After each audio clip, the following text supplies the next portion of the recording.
وہ اس کی معاشرے میں نکھار لانے کے لیے اہم کردار ادا کرتے ہیں. اور ہم نے یہ بھی دیکھا ہے کہ موسیقی کو روح کی غذا کہا جاتا ہے, اور اسی جملے کے پیرالل ایک مخصوص اور آپ کہہ سکتے ہیں ٹپیکل مائنڈ سیٹ موجود ہے جو اس کے اگینسٹ ہے. تو آپ کی کیا تاثرات ہیں؟ یہ ایک بڑا ہی مشکل سوال ہے اور اس سوال پہ آپ بھی فتوی کا شکار ہو سکتے ہیں اور ہم نہیں ہو سکتے ہیں. تو چونکہ میں جو لوگ یہ کہتے ہیں کہ موسیقی جو ہے وہ نہیں سنی جانی چاہیے یا فن اور ادب جو کچھ بھی ہے وہ حرام ہے, یعنی ڈرامہ کرنا بھی حرام ہے, اسکٹ کرنا بھی حرام ہے, رقص جو ہے وہ بھی حرام ہے, تو پھر میں یہ سوال ضرور پوچھنا چاہوں گا کہ اسلام کا تصور تفریق کیا ہے؟ صحیح, مطلب یہ سوال بنتا ہے نا لوگوں سے. بالکل کہ بھائی فرض کیا, میں پچھلے دنوں میں ایک پڑھ رہا تھا, ایک صاحب کی ایک تحریر تھی, وہ بڑے اسکالر ہیں اسلامک, میں ان کا نام نہیں لوں گا.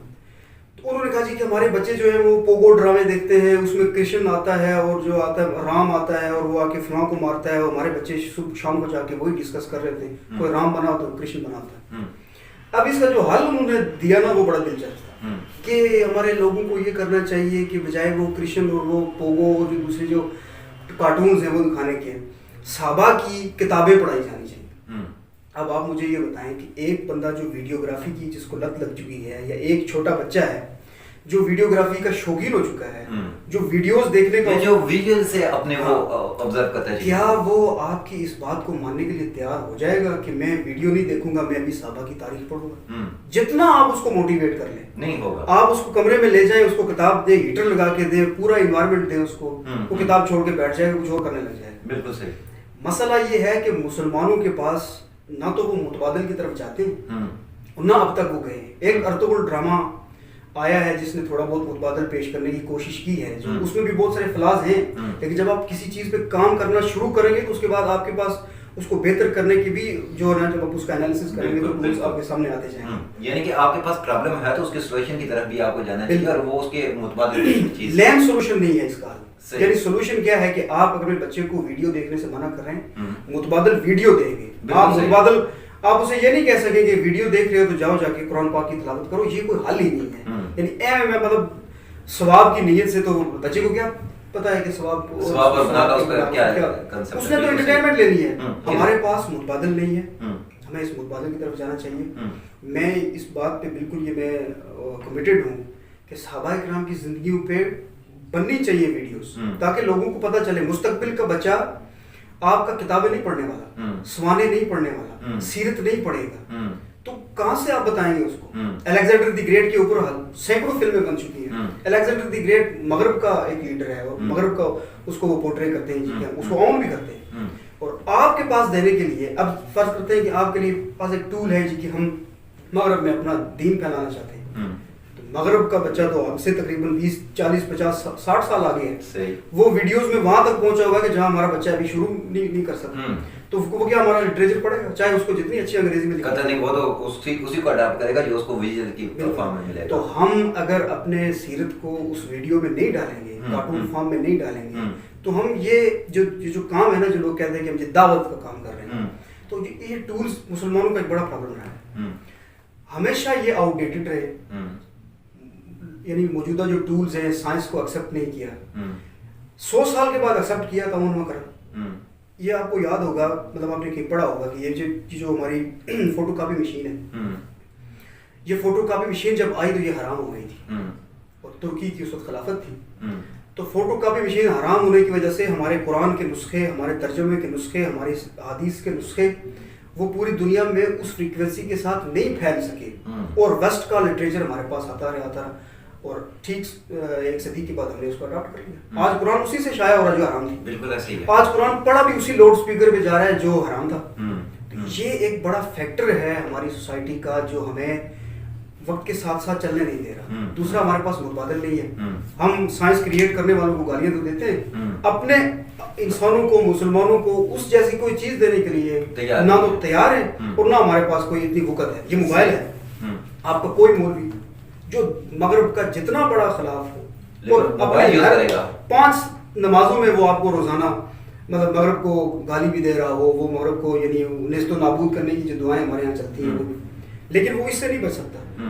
وہ اس کا سارا کام جو ہے نا اس کے بغیر نہیں ہو سکتا. بالکل صحیح. جس کرسی پہ بیٹھا ہوا ہے وہ بھی یعنی کہ ایک چیز میں آپ سے جاننا چاہتا ہوں کہ فن و ادب کا جب ہم تذکرہ کرتے ہیں تو ماشاءاللہ سے آپ تو رائٹر بھی ہیں, موٹیویشنل اسپیکر بھی ہیں, شاعری بھی کرتے ہیں, گلوکاری بھی کرتے ہیں, تو بہت سے ایسے ہم لوگوں کو دیکھتے ہیں کہ جو اس فیلڈ کی جانب آنا چاہتے ہیں, جو شاعری کرنا چاہتے ہیں, جو اچھا لکھنا چاہتے ہیں, بولنا چاہتے ہیں اور گنگنانا چاہتے ہیں, تو آخر ان کے لیے کوئی پلیٹ فارم ہے, کوئی پیٹرن ہے؟ پاکستان ایک سپرسٹ سوسائٹی ہے فن اور ادب کے لیے, میں نے پہلے بھی کہا, جہاں پہ آپ کو اس معاملے میں کبھی بھی موٹیویٹ نہیں کیا جائے گا.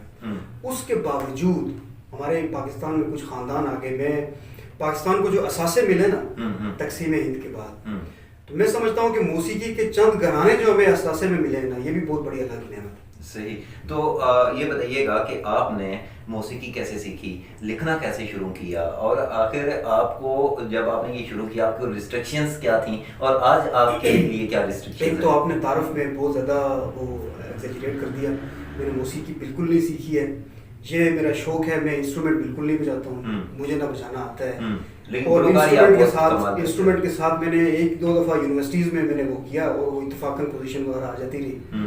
باقی اس کی یہ بہت بڑی سائنس ہے, اس میں بیٹ ہے, اس میں رینج ہے, اور بہت ساری چیزیں دیکھی, سر ہے, تال ہے, وہ جب تک آپ کا نہیں ہے تو آپ جتنے بھی سریلے ہوں وہ اس سائنس کو آپ میچ نہیں کر سکتے. ایک تو میں گائک نہیں ہوں, ایک واش روم سنگر آپ کہہ سکتے ہیں, جو کہ میں نے وہیں سے آغاز کیا ہے, اور چونکہ اس کے علاوہ کوئی پلیٹ فارم تھا نہیں, اگر کوئی تھا تو ادھر جوتے پڑتے تھے, گالیاں پڑتی تھیں, ایک وہی سیف انوائرمنٹ تھا جہاں سے ہم نے. لیکن ہم نے تو آپ کی ویڈیوز بھی دیکھی ہیں ماشاءاللہ سے, آپ نے کشمیر بھر میں اور پاکستان کے مختلف آپ نے کنسرٹس میں ایز اے ہوسٹ بھی گئے ہیں, آپ نے موٹیویشنل لیکچرز بھی اٹینڈ کیے. تو یہ جو لکھنے کا جو فن آپ میں آیا ہے, تو یہ آخر کیا کیفیت کیا ہوتی ہے, آپ کی قلم جو ہے وہ سیاہی کیسے بکھیرتی ہے؟ لکھنے کا اس میں دو تین فیکٹرز انوالوڈ ہیں.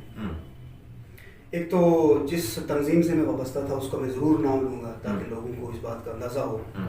میں چونکہ جمعیت سے وابستہ رہا, تو جمعیت میں ایک باقاعدہ آپ کو لکھنے کی اور بولنے کی, اچھا بولنے کی اور اچھا لکھنے کی ٹریننگ دی جاتی ہے. صحیح. دوسرا, جب بینظیر بھٹو کا قتل ہوا, جب وہ شہید ہوئی, تو وہ پہلا دن تھا جب میں نے پوری اخبار پڑھی. اس سے پہلے ہم سپورٹس کی وہ کارنر پڑھتے تھے, شوکیس پڑھتے تھے, تو وہ دن تھا جب میں نے پوری اخبار پڑھی تو اس میں کالمز بھی پڑھ لیے. تو میں نے دیکھا کہ سرفراز سید صاحب, حامد میر صاحب یہ کالم لکھتے ہیں, تو میں کیوں نہیں لکھ سکتا. تو میں نے ٹرائی کیا تو میں نے لکھ لیا, اور وہ میں نے بھیجا ایک مجلے کو, اس نے شائع بھی کر دیا. تو وہاں سے ایک یہ تشویق پیدا ہوئی, شوق پیدا پڑا. تو وہ مطلب وہ بھی آپ جو کہ یعنی رائٹنگ بھی, شاعری بھی اور گائکی بھی, یہ اس لیول کی نہیں ہے کہ جس کو میں یہ کہہ سکوں کہ میں کوئی بہت بڑا رائٹر ہوں. یہ تو خود آپ وہ قبول نہیں کرتے, یہ آپ کا حسن ظرف ہے. بہرحال آخر میں آپ ہمارے ناظرین کو کون سی غزل یا نظم سنانے جا رہے ہیں؟ ایک شعرا آفاق غزل ہے اپنا فیض احمد فیض صاحب کی, ضرور, اور وہ گائی ہے مہدی حسین صاحب نے, استاد شہنشاہ غزل. تو دو چار اشعار اس کے, اور اس کے بعد بیٹم نور جہاں کے دو تین اشعار, اور اس کے بعد آپ سے. گلوں میں رنگ بھرے بادل و بہار چلے, گلوں میں رنگ بھرے بادل و بہار چلے, چلے بھی آؤ کہ گلشن کا کاروبار چلے, گلوں میں رنگ بھرے بادل و بہار چلے. قفس اداس ہے یارو صبا سے کچھ تو کہو, قفس اداس ہے یارو صبا سے کچھ تو کہو,